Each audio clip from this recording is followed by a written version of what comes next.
करावं आणि काय काय करावं नाही काहीच कळत नाही. एकीकडे हा घर संसार तर दुसरीकडे ही बेरोजगारी.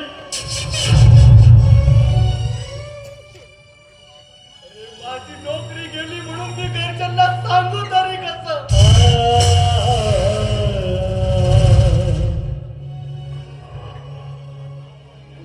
पांडुरंगा परमेश्वरा,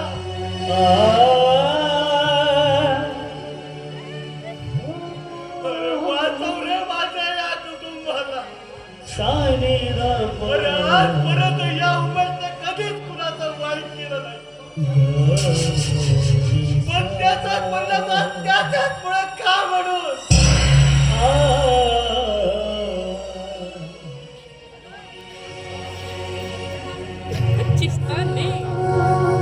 अग्नि रात है जीवनाच्या चालक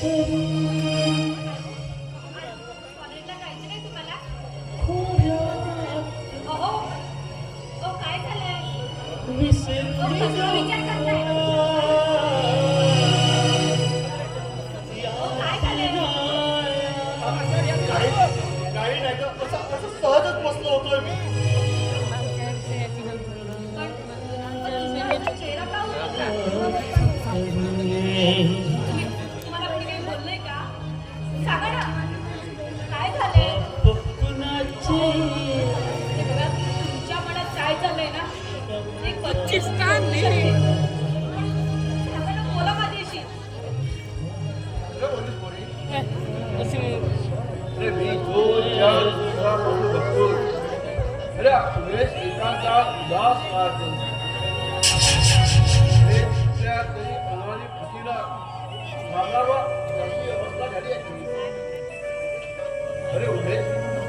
अरे सांग पोरा काय झालं ते सांग पोरा सांगू नको. बाबा मला काहीही झालंय. मी खरं तेच सांगतोय, मला काहीही झालं. 4 दिवस झाले ना थोडं जेवण करत ना कुणाशी बोलत आणि कॉलेजला सुद्धा जातात तुम्ही. रात्री काय नेमकं तुम्हाला सांगायला काय झालंय. आम्ही काही परकी आहो का तुमच्यासाठी.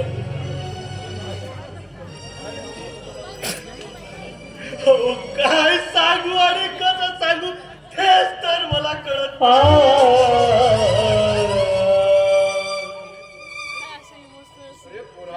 अरे काही गोष्टी मनात साठवून ठेवल्या की त्याचा आणि त्या बोबड्या करून टाक थोडा सांगून टाक काय घडलं ते सगळं सांगून टाक. बाबा आता त्याचा सांगून सुद्धा काहीच उपयोग नाही. आम्हाला मोकळेपणे सांगाल का नेमकं झालंय काय म्हणून. बाबा मला नोकरीवरून काढून टाकण्यात आलंय.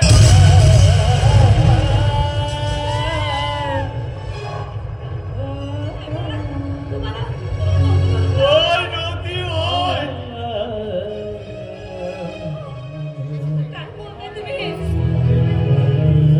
संचालक मंडळाने माझ्यावर खोटा आरोप करून मला कॉलेजमधून काढून टाकलंय ग.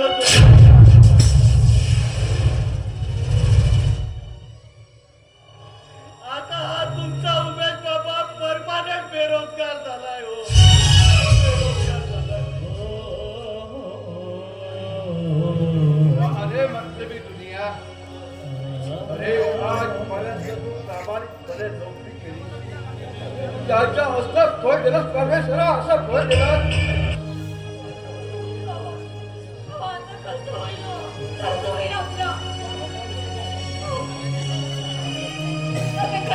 आपल्या घरातील लोकांचं एकीकडे भाऊचं शिक्षण, आपल्या श्लोकचं भविष्य, परत त्याचं ऑपरेशन सुद्धा करायचंय आपल्याला.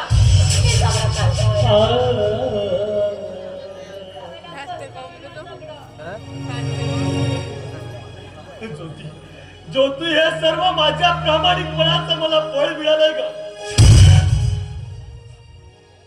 आणि या षडयंत्राच्या मागे त्या मधुकर राजमानेचाच हात आहे. पण बाबा बाबा ज्योती, रोज तुम्ही काळजी करू नका. माझ्या हक्कासाठी मी लढेन. होय पोरा होय. अरे आम्ही आहोत तुझ्या पाठीशी पोरा, घाबरू नकोस. अरे जो संकटात घाबरतो तो नेस्टला होतो. आणि जो संकटाला घाबरत आहे तो इतिहास घडवतो. इतिहास अरे पोरा, तुला इतिहास घडवायचा. इतिहास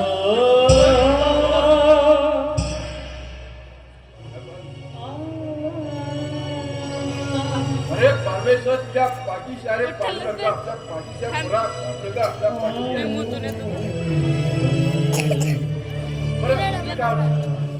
आपल्या लोकांना सोय झाली. त्याला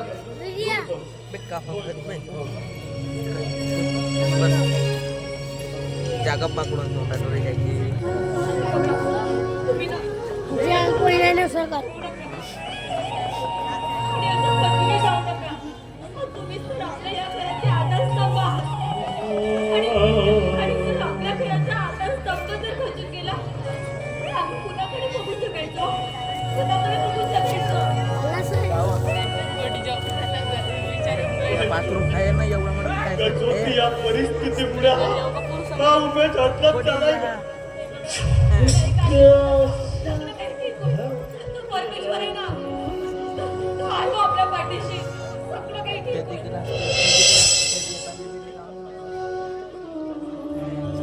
कसल्याही प्रकारची चूक नसताना एवढी मोठी परीक्षा परमेश्वर माझ्याकडूनच का घेतोय ग?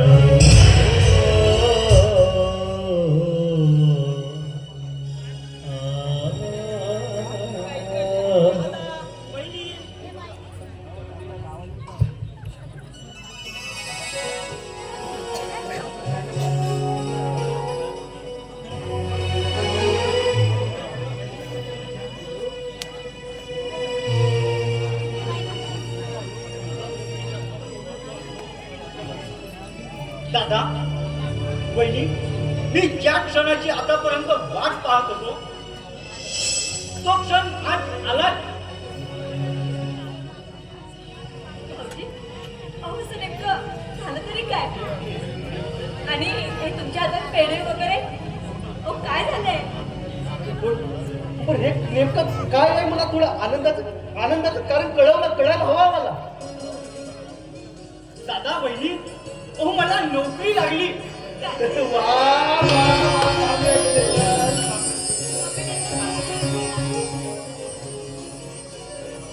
मी इंटरव्ह्यू मध्ये पास झालो.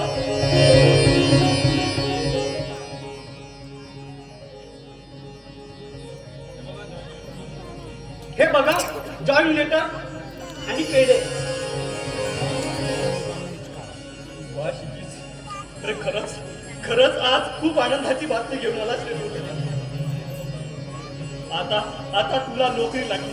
आता मी माझ्या जबाबदारीतून मोकळं. बरं, ते जाऊ दे. कुठल्या कंपनीत नोकरी लागली? अहो हो ना भाऊजी, आम्हालाही कळू द्या कोणत्या कंपनीमध्ये नोकरी लागली ते. अगदी नवीन कंपनी आहे. त्यांनी इंटरव्ह्यू बघून मला पटकन जॉईन दिलं. आणि त्या कंपनीचे ओनर कोण आहेत? या शहरातील नामांकित उद्योगपती मधुकर राजमाने.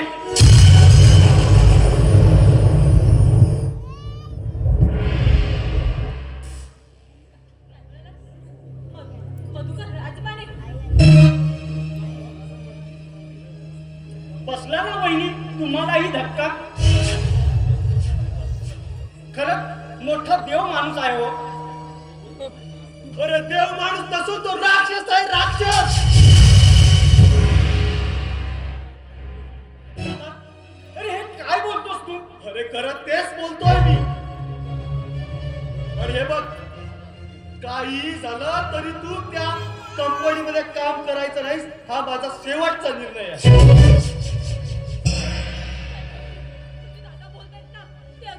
बोलतायत तुम्ही त्याच्या कंपनीमध्ये अजिबात काम करायचं नाही. मी करणार. करणार? जीवनात एवढी सोन्यासारखी संधी आली आणि मी ती असेच कमवून देऊ? अरे तुला कळत कसं नाही रे सुचिता? अरे ती संधी नसून आपल्या कुटुंबावर येणारी चाहूल आहे, वादळापूर्वीची चाहूल आहे.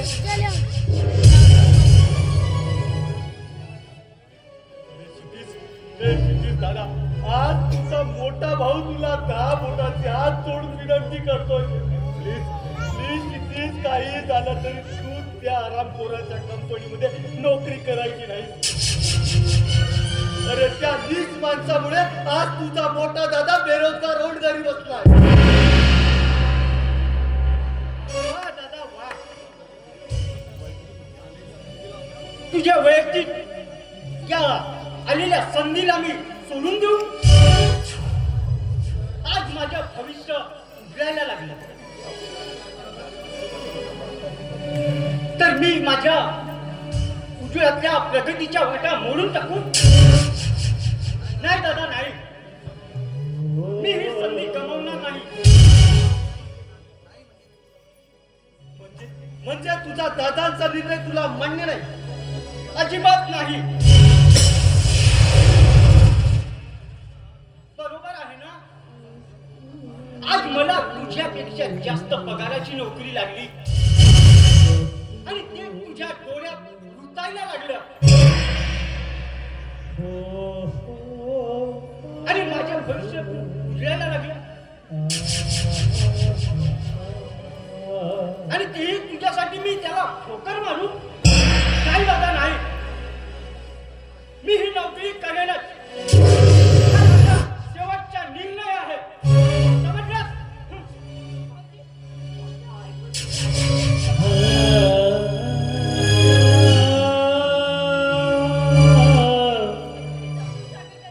तुम्ही काळजी करू नका. पण भाऊजी घरातून रागात निघून गेले तो. सांभाळायला हवं त्यांना. जाऊ दे ग तुझी. अगं त्याला वाटतंय की त्याचा हा मोठा दादा त्याच्या प्रगती मार्गातील ब्रेकर म्हणून पाहतोय म्हणून. पण नाही ज्योती नाही, हा उमेद इतक्या कठोर काळजाचा नाही ग. स्वतःच्या भावाची आयुष्याची वेल भरण्याआधी पुढून टाकेल इतका निस्वार्थी नाही ग मी.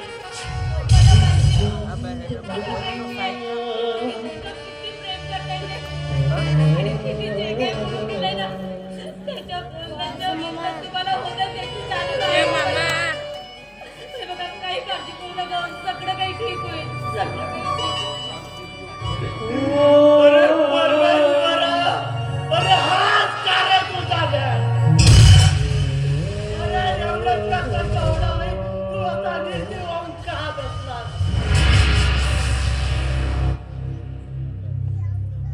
प्राध्यापक उमेश बनमोडे आपणच का? होय. मी इन्स्पेक्टर भगत. तुमच्या विरोधात एका कॉलेजच्या मुलीची तक्रार आहे. काय? तुमच्या बहाने तुम्ही तिच्या घरी गेले व तिच्या अंगावर हात टाकलाय. साहेब, हे सगळं खोटं आहे, साहेब. अहो, त्याची मला काही हालबीड आहे की? माझ्या नवऱ्याचा माझ्या स्वतःपेक्षा जास्त विश्वास आहे त्याच्यावर. हे असे नीच कृत्य माझ्या नवरा अजिबात करू शकत नाही. पोलीस साहेब, तुमचा कसल्या तरी प्रकारचा गैरसमज होतोय. होय साहेब. कदाचित तुमची कुणी थट्टा तर केली नाही ना? थट्टा नाही तर हे लेखी तक्रार आहे. कोणता गुन्हेगार स्वतः गुन्हा कबूल करत नसतो. तेव्हा तुम्ही मुकाट्याने माझ्यासोबत चला, नाही तर माझी पवित्र मला घ्यायच लागेल.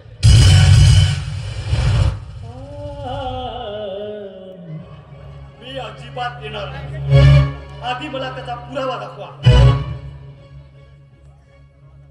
हो पाहिजे, हे घ्या.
टपोर डोळ तुझे इवनेस हात रे चिमुकला चेहरा तुझा वासे दिन रात रे या जीवाच्या